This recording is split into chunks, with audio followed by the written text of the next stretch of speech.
Fireproof. Daniel 3, 1-30. King Nebuchadnezzar had a gold statue of himself made. Then he sent for all the important people from all over the place. He asked them to come and bow down before the statue. A messenger called out loudly, "When you hear the music, you must fall down and worship the gold statue. If you don't, you'll be thrown into the blazing furnace right away." As soon as they heard the music, they fell down and worshipped Nebuchadnezzar's gold statue. But some of the king's advisers told him, "There are 3 young men from Judah who refuse to bow down to the statue. They don't worship you or your gods." Nebuchadnezzar was very angry. He said that if they didn't worship his statue, they'd be thrown at once into the blazing furnace. Then he asked if their God would be able to save them from his power. They replied, "If our God wants to save us, he will. But we want you to know this, your majesty.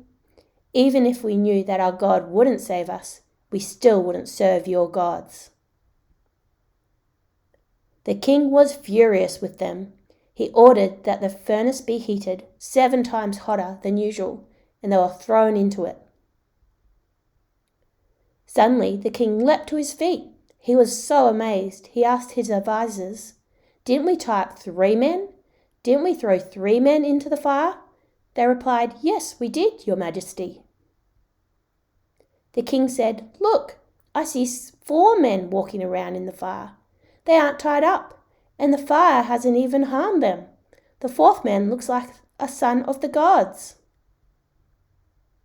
Then the king went to the door of the blazing furnace. He shouted, "Shadrach, Meshach, and Abednego, come out! You who serve the Most High God, come here!" So they came out of the fire. Everyone crowded around them. They saw that the fire hadn't harmed them. Not one hair on their heads was burned. Their clothes weren't burned either, and they didn't even smell like smoke. Then the king said, "Praise the God of Shadrach, Meshach, and Abednego. He sent his angel and saved his servants who trusted in him and refused to obey my command. They would rather die than serve or worship any god except their own God. No other God can save people this way, so I'm given an order about the God of Shadrach, Meshach, and Abednego. No one may say anything against him. No matter what language they speak, if they say anything against him, they'll be punished, and their houses will be trashed." The king was impressed with Shadrach, Meshach, and Abednego. He gave them higher positions in Babylon.